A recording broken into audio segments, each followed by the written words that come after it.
Chapter 29, Selling Yourself. It's time for everyone's favorite subject, marketing. Once you're done groaning, I'll continue. No, I'll wait. Marketing, advertising, and promotion, yes, they are very different things, can sound like dirty words to authors. Authors tend to be creative types, those more in the world of their own imagination, while the disciplines of marketing, advertising, and promotion are firmly in the business world. People make careers of the latter, and it's a difficult world for an amateur to grasp. As I'm an accountant, I've taken classes in marketing. I enjoyed it, especially the artistic aspects. However, it's a difficult discipline to master if you don't have a background in it. On the other hand, it's an absolutely essential part of self-publishing. A bit of a catch-22.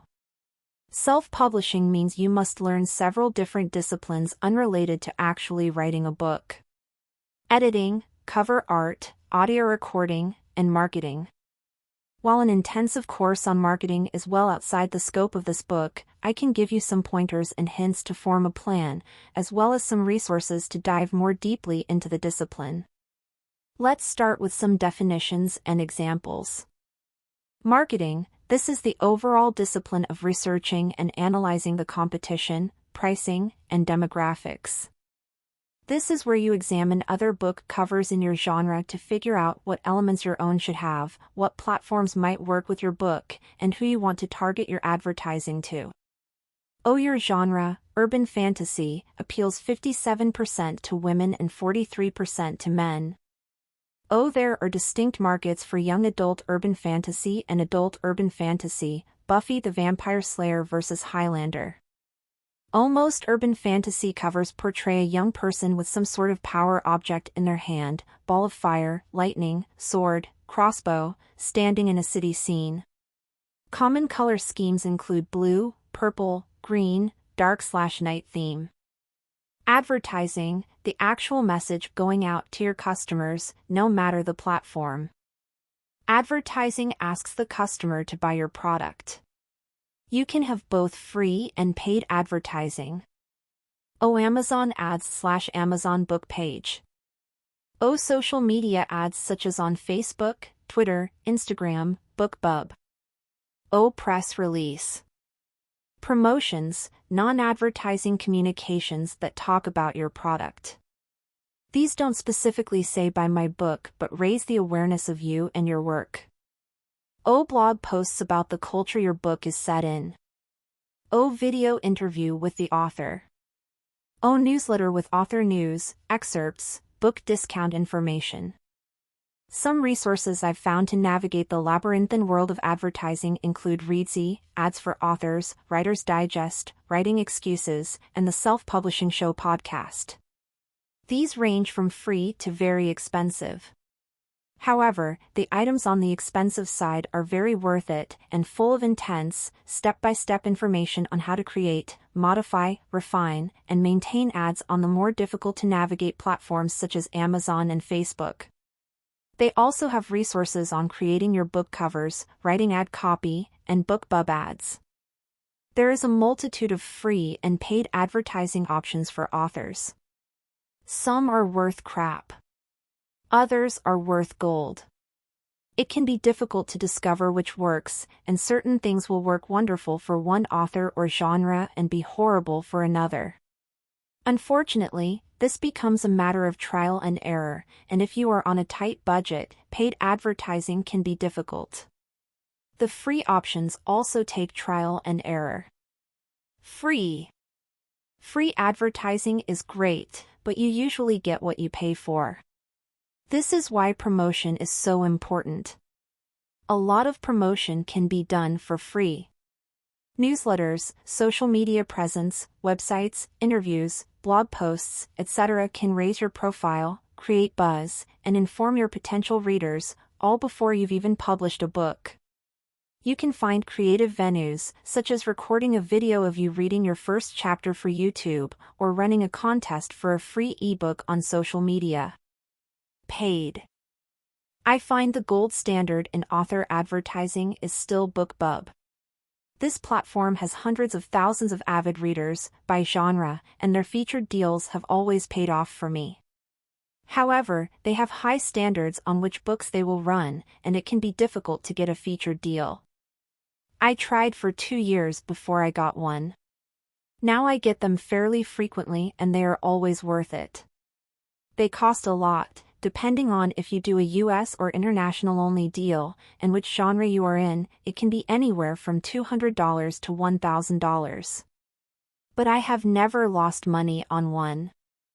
Other good places for my books have been a Reader News Today, also difficult to get in but not nearly as much as BookBub, Free Books / Bargain Booksy, eBook Soda, and FKBT, Free Kindle Books and Tips. As I said before, these may not work for all authors or genres, but they work for me. Your mileage may vary. Many advise that you should step your promotions, especially for your book release. This involves having different promos on different days as you lead up to the release date. That way, you not only build on each promotion's success, but you can determine which are the more powerful, effective venues for your work. This will help you decide which to use for the next one, or when you have a sale. I have tried step promotions, but it's difficult to say if this is more or less effective without control group experiments. Newsletters. One of the most effective ways of, mostly, free promotion I've used is a robust newsletter. Newsletters can scare many authors, especially at the beginning, but it's a wonderful resource. The trick is to write one at least every month, as studies show that readers want to hear from their subscribed authors at least that often. But what if you don't have new content every month? Not to worry. Here are some tricks. Trivia about your book setting. I do a Celtic Corner feature in each issue. Something about Irish history or language, a place I've visited, this day in history can all be a bit of interesting knowledge about the world you write in. News on your books. Even if you don't have anything published yet, you can let your readers know where you are on various projects. For example, right now I have Taming of the Few with a second round of beta readers, Extreme Planning in first draft, and Much Ado About Dying in first draft. I have one book on sale and another coming up. Here are the links.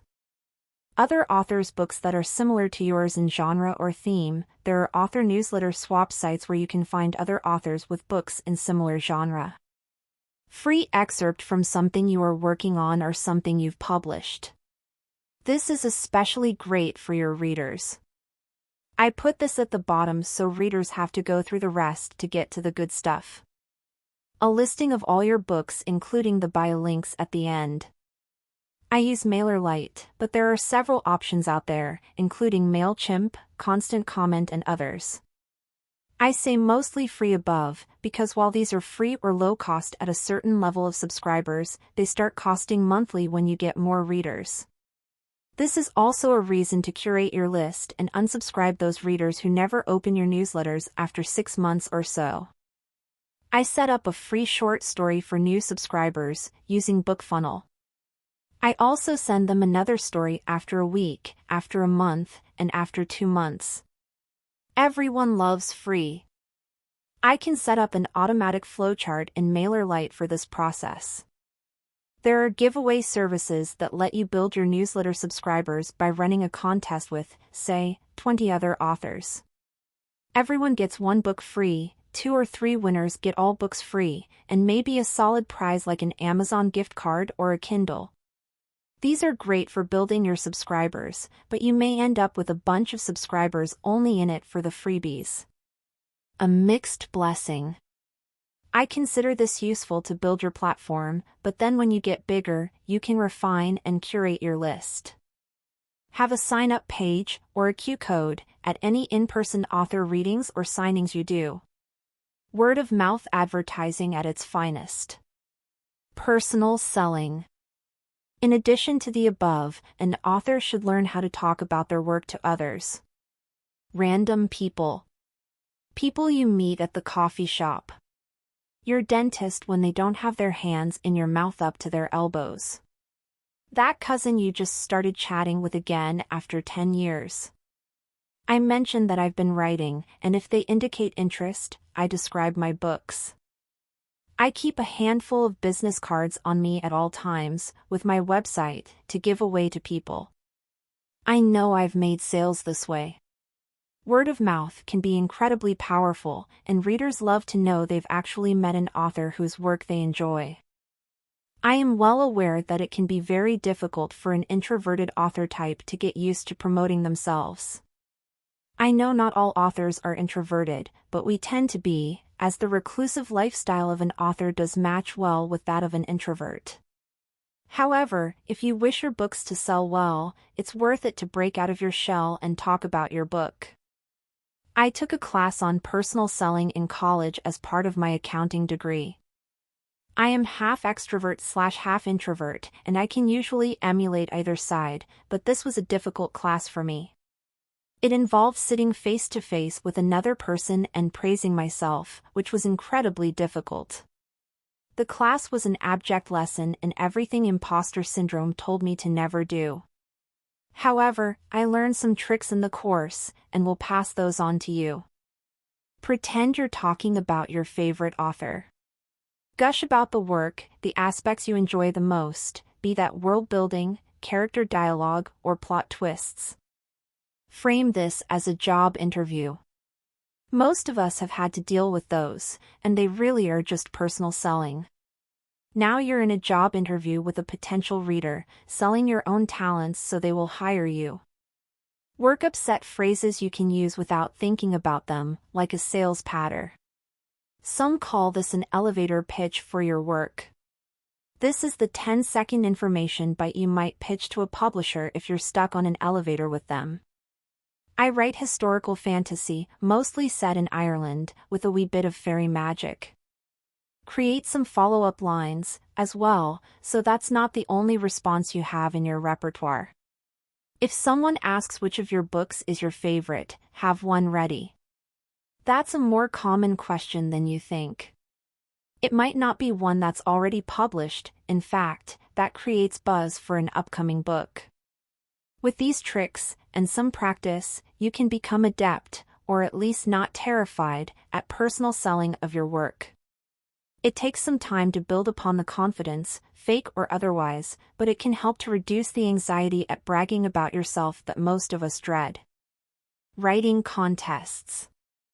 Writing contests are juried competitions where you, as the author, can enter your work and compete for a prize. The contest may be curated by form, such as short story, novel, poem, first chapter. Genre, such as science fiction, romance, or historical fiction. Demographic of author, such as young authors, students, female authors, native authors, LGBTQ+ authors. Location of author, such as Southwest America, NYC, international, rural. Experience of author, such as unpublished, emerging. Other criteria are always possible. There is usually a prize. Sometimes there is money, sometimes publication, sometimes just bragging rights. Put it on your writing resume, though. Some contests request an entry fee/reading fee, and some are free to enter. Keep in mind the entry fee is a barrier that limits your competition. Pros of entering contests. Recognition, prizes can get you noticed, and you can put the prize on your resume or CV. If a particular book wins a prize, you can include that data on the cover and marketing material. i.e., winner of the Writer's Digest Short Fiction Contest, 2019. Motivation, contests can impel you to finish your project by a deadline. Competition, some people thrive on trying to get better as compared to other people. Quicker turnaround, most contests have a shorter turnaround time than publishers, so you can get feedback more quickly. Flexibility, there are lots of contests out there for all sorts of genres and forms. Opportunity, sometimes judges are also agents. Cons of entering contests. No payment unless you win, if there is a cash prize and they are legit. Some contests have a fee to enter. Some authors do not respond well to competition element. Lack of theme or direction can be paralyzing. The majority of contests give no feedback, a few do, with some listed below. Which ones to enter? There is a grading criteria I've seen on the ALLI site, Alliance of Independent Authors, that helps curate which contests are legit and which are little more than money grabs. While not every contest is listed here, they mention their criteria so you can judge for yourself. Self-publishinggadvis.org. From the above website. 1. The event exists to recognize talent, not to enrich the organizers. Avoid events which are driven by excessive entry fees, marketing services to entrants, or selling merchandise like stickers and certificates. 2. Receiving an award is a significant achievement. An event that hands out awards like Halloween candy dilutes the value of those awards, rendering them meaningless. Beware events that offer awards in dozens of categories. These are often schemes to maximize the number of winners in order to sell them stickers and other merchandise.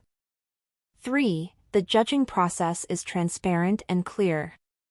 Watch out for contests whose judging criteria and personnel are vague or undisclosed. 4. Prizes are appropriate and commensurate with the entry fees collected. If a cash prize is offered, it should align with the size of the entry fee. Exposure is not an appropriate prize. Representation or publication are acceptable prizes, but only if offered by a reputable company without hidden fees. 5. Entrants are not required to forfeit key rights to their work. Avoid contests with onerous terms, especially those which require the forfeiture of publishing rights without a termination clause. When in doubt, have an independent professional review the terms. Some other items to look for. Testimonials from unknown authors.